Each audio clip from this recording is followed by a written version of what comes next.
Andito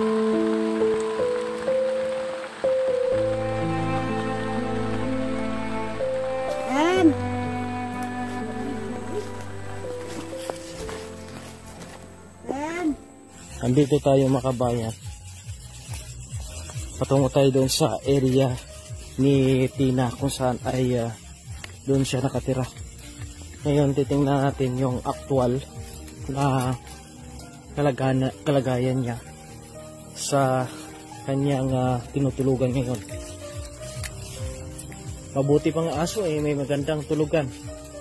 Ito po, kakaawa talaga ito. Kaya ito po yung ating pinupukusan ngayon na mission. Ito.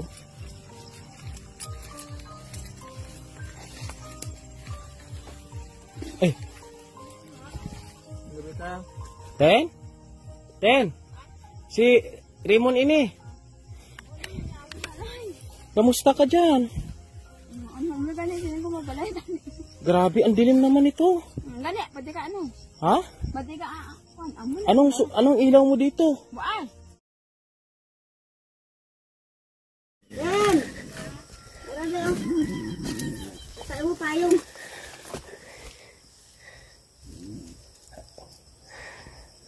Ari na lang no? Ato baba, patag-patag mo. Limpyuhan? Naligo naman dito. Humana sa gligo? Ten may buntag. Si, dili mamaki mong iro. Di aray lang may mangawan na ari babaw. Andito na kami mga kabayan kasama ang GBI 84 Mandirigma Kawayan led by Bro Boni. Andito ngayon sa side po natin si Bro Joel saka si Bro Rom. Sila naman ni Bro Jim Black saka ni Bro Neil. Bro Boni nandun kumuha ng kawayan. Ngayon, linisan na natin ito. Dito na namin ilipat yung bahay po mga kabayan. Kasama ng kanyang tsain. Nandito ngayon na nag-iinggan nyo po mga kabayan. Ngayon, linisin namin dito at dito namin ilagay at tanggalin namin yung bahay niya doon pagka na ilagay na po namin. Abangan nyo po yung update nito mga kabayan. Nandun nga po yung tsain niya. Nakausap siya doon. Ang ating goal dito is maayos muna natin yung kanyang tirahan. Kasi naisip natin yun yung panimula. Once na maayos ang tirahan, yung isip niya medyo kumalma-kalma at mabilis natin siyang unti-unti para madala sa isang paggamutan. At sa ating mga kaibigan na nakasubaybay dito, nakabayanan nyo lang yung aming pong mission. Kaya salamat, shoutout sa inyong lahat, sa ating followers, subscribers at sponsors. Salamat Nanay Irene Nicolas, thank you very much po sa iyo. Abangan nyo po yung mission namin dito mga kabayan.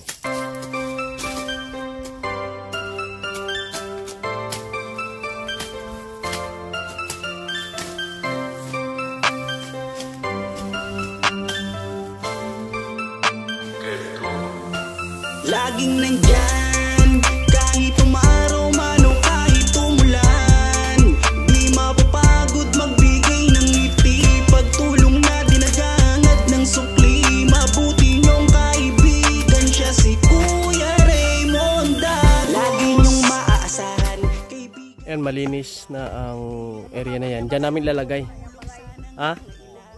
Oo, kwao na tanan. Ang puyo, may titira. Dito na may dadaan mga kabayan. Ito yung dadaanan mga kabayan. Dito doon. Ang telepono na to para diretso. Hindi nasasabit yung paan ng bahay.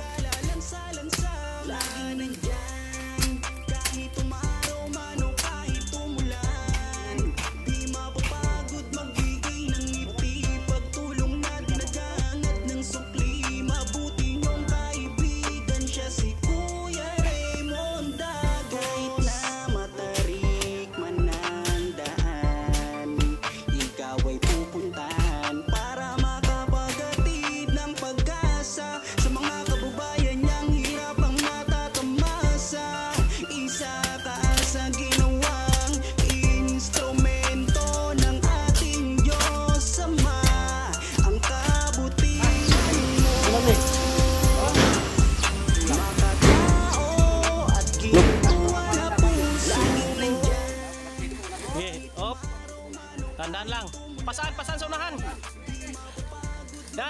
daan sa unahan. Okay. Okay. Oh, yan, ganyan. Oh, diretso na ay. Alalay, alalay, alalay. Okay. Oh, okay. Oh, diretso na. Oh. Okay, diretso.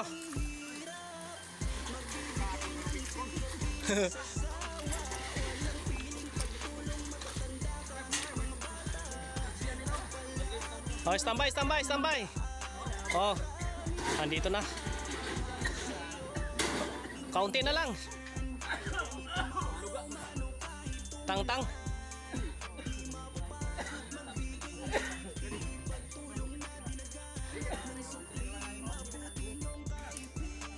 Maputik ang daan.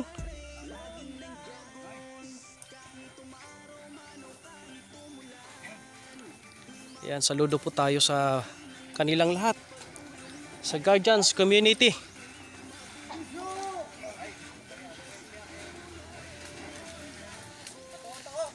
Hop, hop, hop, hop, hop. Kaliwa. Okay, diretso na. Yeah. Yeah. Oh, kaliwa na. Yeah. Amo na ang posisyon niya dito. Oh, dire. Dito ang likod. Pabor sa... Ayan o. Ay, si Kagawad. Likod naman ng Barangay Cartagena. Okay. Oh, patubang pa muna. Padi ang likod dire sa piyak. Oh, sige, para may pisto. Dalawa na lang kami naiwan ni Bro Jim Black.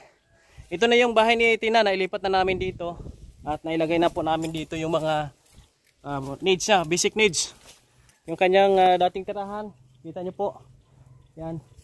Dito naman, yung kanong purma doon sa kabila, yung pa rin. May nakaredy ng bulaklak. Yung kanyang kalan, nandito na rin. Yung mga gamit niya, andito na rin. Gamit niya. At yung bigas, mamaya natin ihatid. Ito yung loob niya mga kabayan. Malamig dito kahit na mainit. Ito, may foam na sa dyan. At ginawa lang namin ng paraan kung paano namin mailagay dito mga kabayan. At least meron na sang masisilungan dito. Mamaya babangan nyo po yung ati pong update dito. Sirain na namin yung kanyang bahay kasama ng kanyang tiyain. At ilipat na namin sa dito. Abangan nyo po kung lilipat ba sa dito mamayang hapon. Shout out sa inyong lahat. Salamat sa GBI 84 Mandirigma, no? Ilihan chapter led by Bro Boni channel.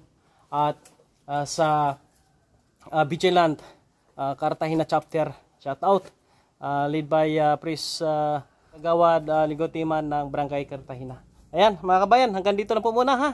At yung aming effort ay binigay namin dito sa mission na ito. Kita nyo po sa ating mga upload, grabe yung hirap ng paglipat. Sa live po ng ating YouTube channel, mapanood nyo po doon. Abangan nyo po mamaya mga kabayan. Maraming salamat, shoutout sa ating followers, subscribers, sa ating mga sponsors, Nanay Irene Nicolas, thank you Nay sa support. At hanggang sa huli ay nandiyan ka pa rin. Mga kabayan, shoutout sa inyong lahat po mga kabayan. Please like and share sa ating video po. Ayan, naiplaster na po natin yung bahay ni Tina doon. At ayan, kinausap sa kanina ng kanyang tiyain. At ayun nga, mayroon sa pangako na dalhan niya ng coke saka tinapay. Dinalhan niya ng coke saka tinapay para makuha yung loob. Ngayon may bigas din po tayo, konsumo niya ito. Mga kabayan, abangan nyo po ito sa live po natin. Mag live tayo sa ating YouTube channel kung lilipat na ba si Tina. Lagi niyong maaasahan.